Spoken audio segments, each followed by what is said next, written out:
Here's a question for you. What does software development have to do with the history of the ketchup bottle?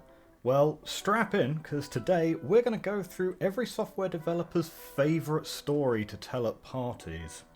Before we start, as ever, a quick reminder to leave the video a like, consider leaving me your subscription, but without further ado, let's just jump into this. Now, I've been in software development for the best part of 10 years, and if you do any digging into the unusual history of user experience development, you'd have probably come across the story of the ketchup bottle. Now, this story is so well known by this stage that the details are actually quite apocryphal. They vary from person to person, and a lot of the exact detailing is internal to the Heinz business.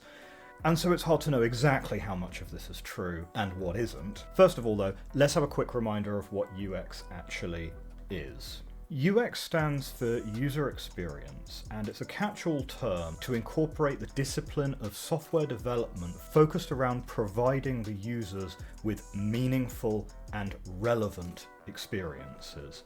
So in plain English, it's about making your software easier to use. Now that's a gross oversimplification, but we're basically talking about interfacing. You have a user who is sitting in front of their computer and they have preconceived notions as to how to do the things they want to do. They have a set of tasks they want to do. So what you're trying to do as a software designer is to second guess / guide the user into being able to use your software to be able to do the things they want to do in a way that will make for a good experience. Basically, you're taking a user and a goal and you're creating some kind of interface between these two things, and you want that interfacing to be as seamless as possible. Now, if you're going to design software that you want to be pleasant to use, it's important to consider the actual users who are going to use your software. Now, that seems totally blatantly obvious, but you'd be surprised how often that critical step actually gets missed. So some of the questions you need to ask yourself basically continuously are all users of the software trying to achieve the same thing? Are all users of this software at a similar level of understanding of software in general? And are any of the users of this software familiar with other software which operates in this space? And asking these kind of questions pushes your development in the correct direction. Now, what does any of this have to do with ketchup bottles, and why is this a story that UX designers will happily talk about all day long? Okay, so the original ketchup bottle is iconic. The curved lines, the screw cap, it's kind of weird to think, but actually in the 1890s, putting a condiment in a glass bottle was actually in and of itself innovative. By putting it in a glass bottle, you can now suddenly see how much of the condiment you have left. And that was a novel concept at the time. And this ketchup bottle was front and center for the best part of 80 years. But then something changed. In the 1980s, Heinz released a squeezy ketchup bottle for the first time, and this was an instant hit. So much easier to use, no more kind of impotently thumping the bottom of the ketchup bottle, waiting for your ketchup to arrive as if it were being mail ordered. The world could breathe a collective sigh of relief, and the overall level of stress in the universe was reduced. Now, there's another aspect to this story, though, that depending on who's telling the story, actually came as a real surprise. Without realizing it, Heinz had been missing one of the primary users of their product: children. Now, for any of you who have kids, children are not well equipped to deal with ketchup coming out of a glass bottle. First of all, they don't have the strength to be able to lift a 2-pound glass bottle of ketchup anyway, but also they lack the fine motor skills needed to be able to gently tap or shake the bottle to be able to use it in a safe way anyway. Glass as well, if it gets dropped, it's going to be dangerous, particularly if dropped on the table, so it's just a bit of a nightmare. Having a plastic squeezy bottle allows children to operate the product themselves. And this was a bit of a game changer, but wouldn't be enough for Heinz to pivot their entire production line. However, when Heinz ran the numbers, they found that when they sold the item in a plastic bottle, they sold a lot more of it. Now, before the introduction of the squeezy bottle, the typical use case looked something like this. Parent is over in the kitchen.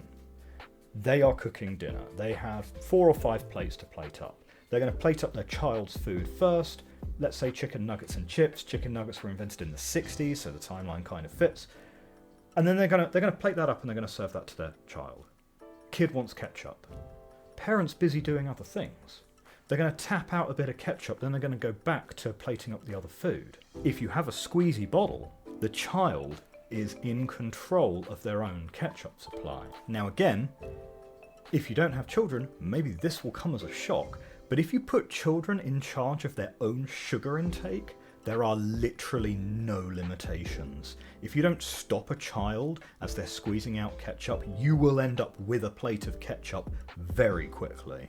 Now in the 2000s and 2010s, Heinz leaned into this further with things like coloured ketchup and the now ubiquitous upside down bottle with the cap on the bottom. That's to prevent air getting into the bottle and spoiling the contents. But it was really the shift from glass to plastic that was the real step change with the amount of sales they were making. When Heinz released the plastic bottle, they unlocked an entirely new user for their product.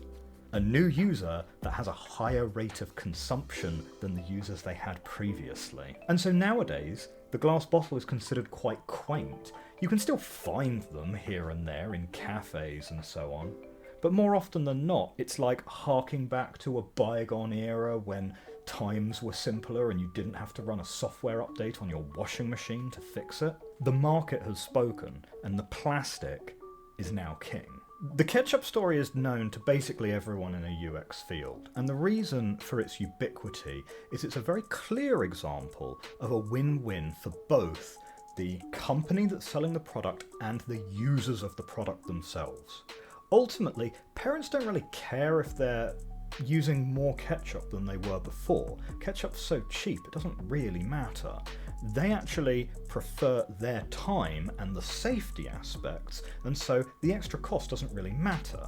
Heinz, of course, very happy that they're selling more ketchup now than they used to, and so it really is a win-win for both the consumer and the company building the product. And the fact that this came about simply by understanding the use cases and the users is a really rare thing indeed. And this is why UX is so important. We apply these principles to our software so that they resonate with users. It's why we do things like observing users using our software. It's why we do things like writing our user stories from a particular user's point of view. Because when we don't do these things, we end up with a glass bottle for 80 years. I hope you enjoyed that video. If you did, please leave a like and a subscribe. It helps the channel out a lot. Also consider sharing this video to one of your friends. Thank you very much for listening to me ramble on for about 10 minutes about ketchup. It's a little bit of a departure from the usual stuff we talk about, video games and the like, but I thought it'd be interesting to do a little bit more of an overarching UX theory video. Let me know in the comments if you found it interesting. But with that, thank you very much for listening. And as ever, we'll talk soon.